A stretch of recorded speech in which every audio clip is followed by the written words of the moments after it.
Dear students, आज हम लोग पढ़ने वाले हैं प्रेजेंट इंडेफिनिट टेंस का इंट्रोगेटिव सेंटेंस। इसके पहले प्रेजेंट इंडेफिनिट टेंस का अफर्मेटिव सेंटेंस, अफर्मेटिव और नेगेटिव सेंटेंस पढ़ा दिया गया है। आज हम पढ़ेंगे प्रेजेंट इंडेफिनिट टेंस का इंट्रोगेटिव सेंटेंस।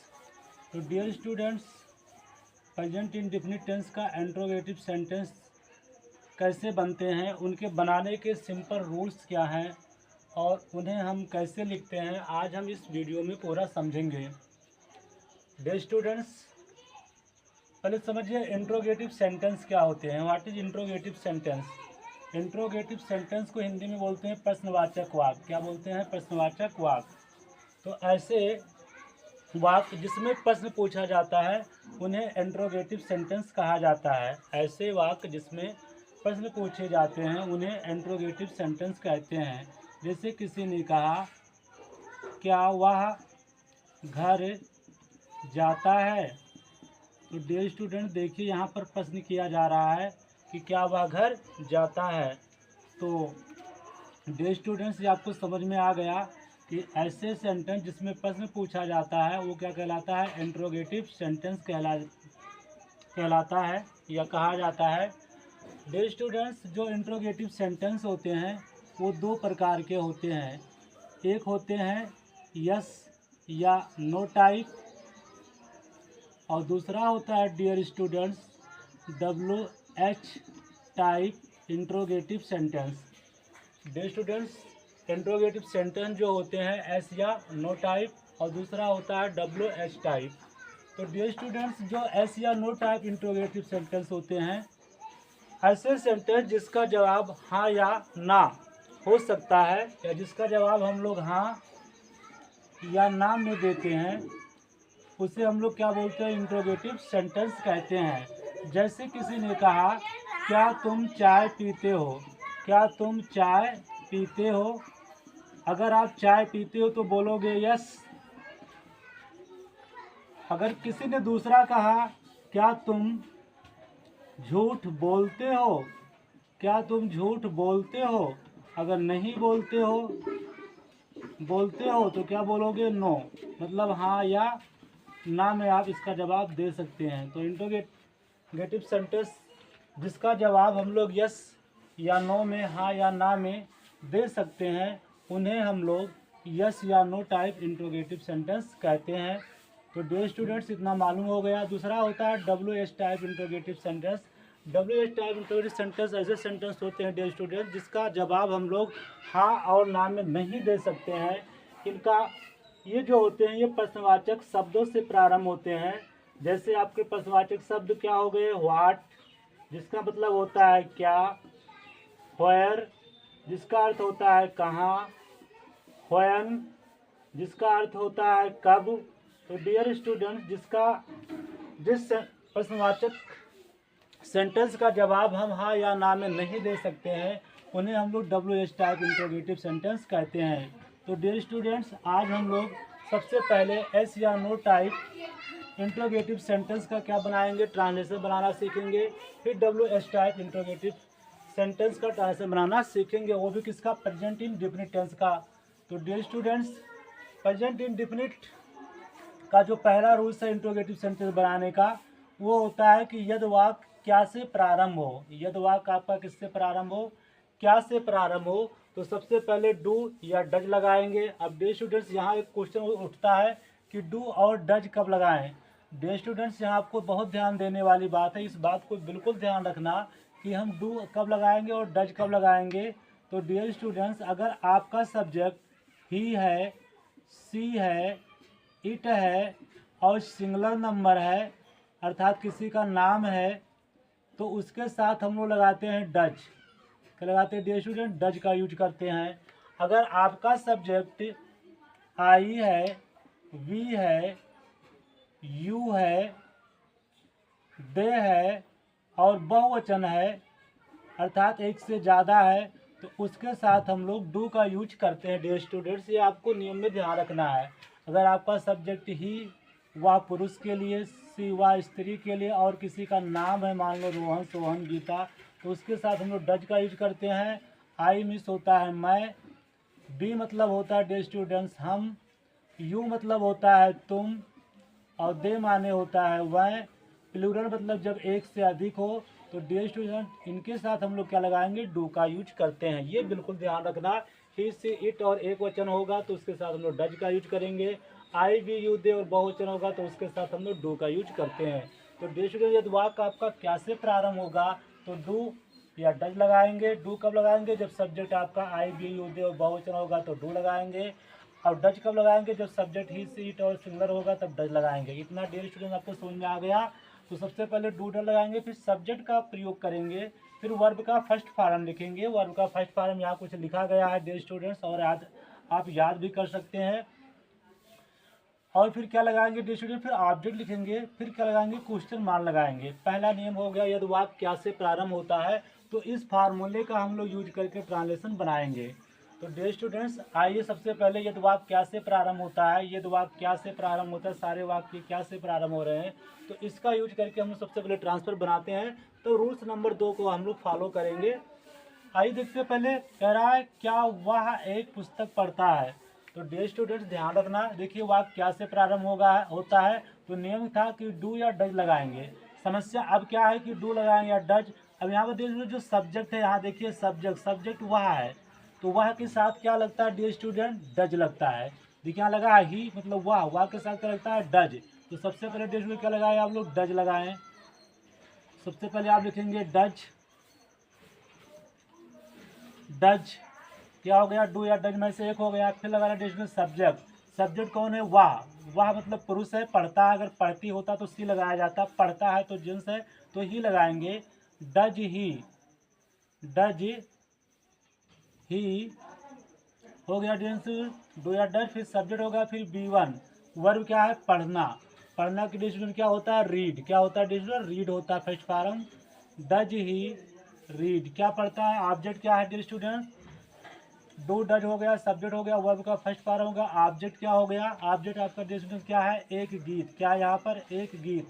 तो आप लोग क्या बनाओ, डज ही क्या वो पुस्तक पढ़ता है। एक पुस्तक की बात हो रही डियर स्टूडेंट, तो क्या हो जाएगा, आ बुक। ऑब्जेक्ट आपका क्या है, आ बुक, एक बुक है।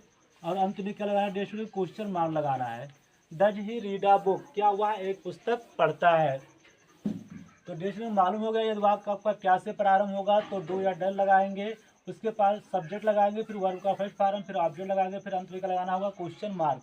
और डियर स्टूडेंट देखिए क्या होता है, क्या तुम एक गीत गाते हो, क्या तुम एक गीत गाते हो। डियर स्टूडेंट ध्यान दीजिए, यहाँ पर सब्जेक्ट कौन है, तुम।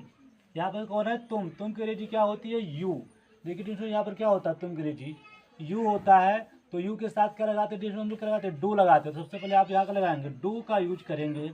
डू के बाद क्या लगाते हैं, सब्जेक्ट। सब्जेक्ट कौन है, यू, डू यू। अब डियर स्टूडेंट क्या लगाना है, वर्ब। वर्ब क्या है, गाते। तो गाने की अंग्रेजी क्या होती है, जैसे sing, do you sing. Object dear students क्या है, एक गीत। क्या है, एक गीत। तो क्या हो जाएगा, आ song, question mark. Do you Singh a song, क्या तुम एक गीत गाते हो। तो डियर स्टूडेंट इतना समझ में आ गया आपको कि अगर सब्जेक्ट आपका ही सी इट होगा तो डर लगाएंगे, और सब्जेक्ट आपका आई बी यू दे होगा तो डू लगाएंगे, फिर उसके बाद सब्जेक्ट लिखेंगे, फिर वर्ब का फर्स्ट फॉर्म लगाएंगे, फिर ऑब्जेक्ट, फिर क्वेश्चन मार्क। अगला देखिए डियर स्टूडेंट, अब तो आप खुद बना सकते हो। क्या वह एक पत्र लिखते हैं। डियर स्टूडेंट सब्जेक्ट कौन है, वह। तो वह की अंग्रेजी क्या होती है डियर स्टूडेंट, देखिए यहाँ पर वह की अंग्रेजी क्या होती है, दे। तो सब दे के साथ क्या लगाते हैं डियर स्टूडेंट, डू लगाते हैं। तो सबसे पहले क्या लगाना होगा, डू। इस फार्मूले का प्रयोग करते हैं तो वाक्य क्या से प्रारंभ, देखो वाक्य आपका क्या से प्रारंभ हो रहा है, डू के बाद क्या लिखना डियर स्टूडेंट, सब्जेक्ट लिखना। बोलो सब्जेक्ट कौन है यहाँ पर, वह की अंग्रेजी क्या होती है, दे, डू दे। अब क्या लगाना डियर स्टूडेंट, वर्ब। वर्ब क्या है, लिखना। लिखना की स्टूडेंट क्या होता है, right, do they right. Object क्या है स्टूडेंट, एक पत्र है, आप क्या लिखोगे, आ लेटर, आ लेटर। अंत में क्या लगाना है, क्वेश्चन मार्क। तो डियर स्टूडेंट इतना आपको समझ में आ गया। अगला है, क्या रोहन बगीचे में खेलता है। आप देखिए रोहन आया है, अब रोहन आया है कि डू लगाया जाए, डल लगाया जाए, तो जो रोहन है वो सिंगुलर नंबर का है, एक वचन का है। और एक वचन जब होता है, सिंगुलर नंबर होता है, तो उसके साथ में क्या लगाते हैं, डज लगाते हैं। तो सबसे पहले आप क्या लगाएंगे, डज। अब डज क्या लगाएंगे, सब्जेक्ट। सब्जेक्ट कौन है, Rohan, does Rohan. Day student क्या है, वर्ब क्या है, फिर लगाएंगे क्या, सब्जेक्ट के बाद वर्ब। वर्ब क्या है, खेलता। खेलने की क्या, प्ले होता है, प्ले। क्या खेलता है, अब क्या है, बगीचे में। तो in the garden, in the garden, in the garden, in the garden. अंत में क्या लगाना है डियर स्टूडेंट्स, क्वेश्चन मार्क लगाना है।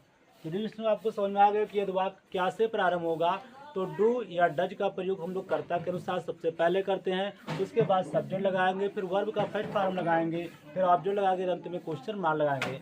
अब डियर स्टूडेंट्स यदि प्रश्नवाचक शब्द कहाँ वाक्य के बीच में हो, क्या हो, वाक्य के बीच में हो, तो यहाँ पर नियम बदल जाता है। सबसे पहले हम लोग उस क्वेश्चन शब्द की अंग्रेजी लिखेंगे, जो क्वेश्चन वर्ड आया है, कब, कहाँ, क्यों, कैसे, कौन, जो होते हैं प्रश्नवाचक शब्द, उस शब्द की अंग्रेजी लिखेंगे। फिर वही डू या डज लगाएंगे, फिर सब्जेक्ट लगाएंगे, फिर वर्ब का फर्स्ट फॉर्म लगाएंगे, फिर ऑब्जेक्ट लगाएंगे, जो कि रूल नंबर 2 को फॉलो करता है। ट्रांसलेट नंबर 5वां, जो ट्रांसलेशन आपको 5वां करना है, ये रूल नंबर 2 को फॉलो कर रहा था, और रूल नंबर 1 को फॉलो इतना लोग कर रहे थे, 1 से लेकर 4 तक। तो देखिए 5वां कहता है तुम कहाँ रहते हो। तो डियर स्टूडेंट जो क्वेश्चन करने वाला शब्द है ये है कहाँ। तुम कहाँ रहते थे, कहाँ किस में आया, बीच में आया है। तो सबसे पहले प्रधान शब्द वाक्य के बीच में हो, तो सबसे पहले क्वेश्चन वर्ड लगाते हैं। तो क्वेश्चन वर्ड कौन है, कहाँ। कहाँ की अंग्रेजी डियर स्टूडेंट्स क्या होती है, आप लोगों को पता होगा। कहाँ की अंग्रेजी होती है व्हेयर। क्या होता है, व्हेयर, WHERE, व्हेयर। अब हो गया क्वेश्चन वर्ड हो गया। अब कहता है डू या डज लगाओ। क्या देख के हम लगाएंगे डियर स्टूडेंट्स, यहाँ का कर्ता देखकर। कर्ता कौन है, तुम। अब देखिए तुम के साथ क्या लगता था, यहाँ यू, यू मतलब होता है तुम, और तुम के साथ क्या लगता था, डू। तो व्हेयर डू हो गया, व्हेयर डू। अब कौन है, तो कर्ता क्या था, तुम। तो ये हो गया क्वेश्चन वर्ड डू या डज हो गया, डज। फिर क्या है, कर्ता कौन है, तुम, तो हो गया यू। व्हेयर डू यू, रहना के लिए डेफिनेशन होता है live. Where do you live, question mark, तुम कहाँ रहते हो।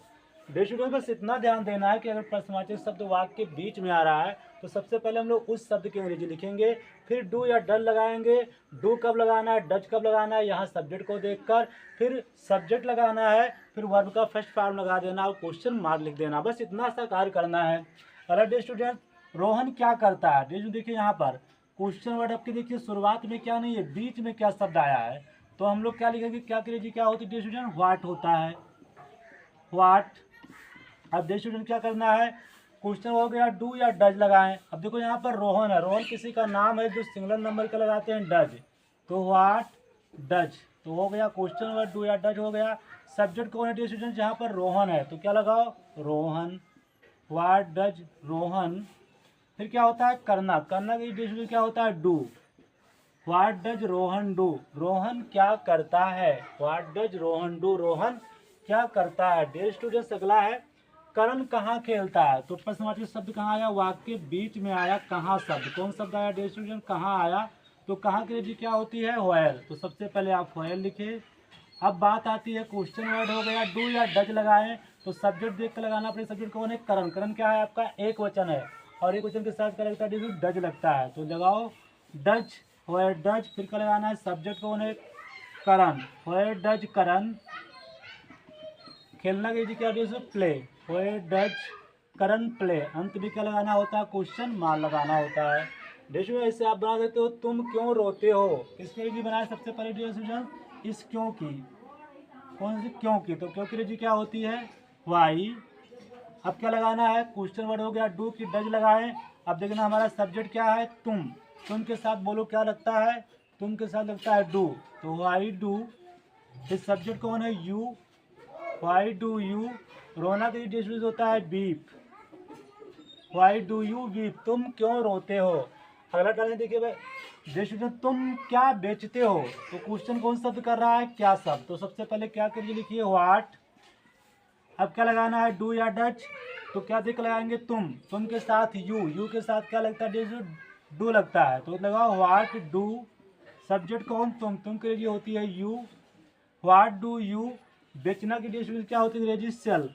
व्हाट डू यू सेल, तुम क्या बेचते हो? तो डियर स्टूडेंट दोनों प्रकार के ट्रांसलेशन एस या नो टाइप और डब्ल्यू एस टाइप आपको यहाँ बता दिया गया प्रेजेंट इंडेफिनिट टेंस के इंट्रोगेटिव सेंटेंस में।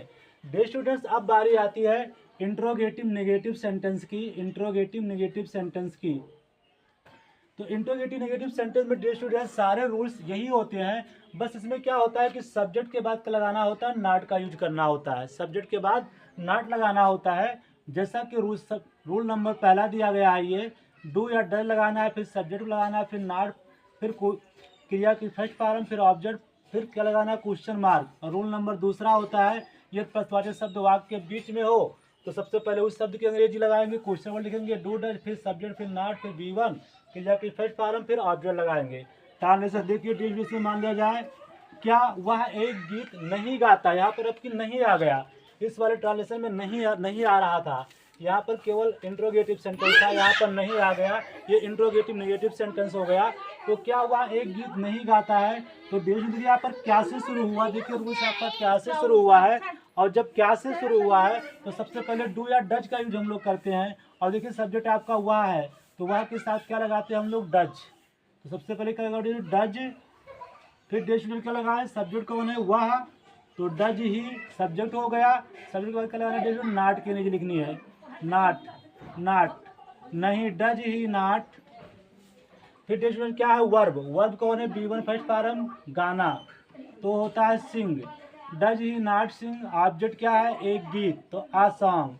Does he not sing a song, क्या हुआ? एक गीत नहीं गाता है। स्टूडेंट्स और एग्जाम्पल देख सकते हो, क्या तुम एक कहानी नहीं पढ़ते हो? क्या तुम एक कहानी नहीं पढ़ते हो? तो देखिए दूसरे यहाँ पर तुम आया, जो कि अंग्रेजी होती है यू, और यू के साथ हम लोग बाहर क्या रखते हैं? डू रखते हैं। तो सबसे पहले डू लिखिए, फिर क्या लिखना है? सब्जेक्ट यू, और यू हमारा सब्जेक्ट था, सब्जेक्ट के बाद तुरंत क्या लगा देना है? नॉट लगा देना है इंट्रोगेटिव नेगेटिव में, डू यू नॉट। फिर वर्ब क्या है? पढ़ना, पढ़ना की क्या होती है? Read. Do you not read, object क्या है? एक कहानी, a story. Do you not read a story, question mark. Dear students और ध्यान दीजिए, अगर प्रश्नवाचक शब्द आपके वाक्य के बीच में आ जाए तो सबसे पहले क्वेश्चन वर्ड लिखेंगे, फिर डू डज, फिर सब्जेक्ट, फिर नॉट, फिर V1, फिर ऑब्जेक्ट लगाएंगे। यहाँ पर ध्यान दीजिए, जैसे मान लिया जाए मोहन एक पत्र क्यों नहीं लिखता है? अब डे स्टूडेंट यहाँ पर आपको ध्यान देखिए, क्वेश्चन वर्ड जो कर रहा है वो क्यों कहाँ आ रहा है? बीच में आ रहा है। तो सबसे पहले इस क्यों के रीजी लिखो, तो रीजी क्या होती है? वाई। अब लगाना है, क्वेश्चन वर्ड हो गया, फिर कहता है डू या डज, क्या देख लगाएंगे? सब्जेक्ट, सब्जेक्ट कौन है? मोहन, मोहन क्या आपका एक वचन है, तो क्या लगता है? डज। वाई डज, फिर सब्जेक्ट कौन? मोहन। वाई डज मोहन, मोहन हमारा सब्जेक्ट हो गया, और सब्जेक्ट के बाद क्या लगाना होता है? Not. Why does Mohan not, फिर क्या लगाना है? वर्ब, वर्ब का फर्स्ट फॉर्म लगाना है write. Why does Mohan not write, क्या लिखता है? ऑब्जेक्ट क्या है? एक पत्र, a letter. Why does Mohan not write a letter, Mohan एक पत्र क्यों नहीं लिखता है? या तुम स्कूल क्यों नहीं जाते हो? Why do you not go to school? तो डियर स्टूडेंट्स इस प्रकार प्रेजेंट इंडेफिनिट टेंस का इंट्रोगेटिव सेंटेंस और इंट्रोगेटिव नेगेटिव सेंटेंस खत्म हो गए। उम्मीद है आपको पूरा समझ में आया होगा। Thank you for watching the video.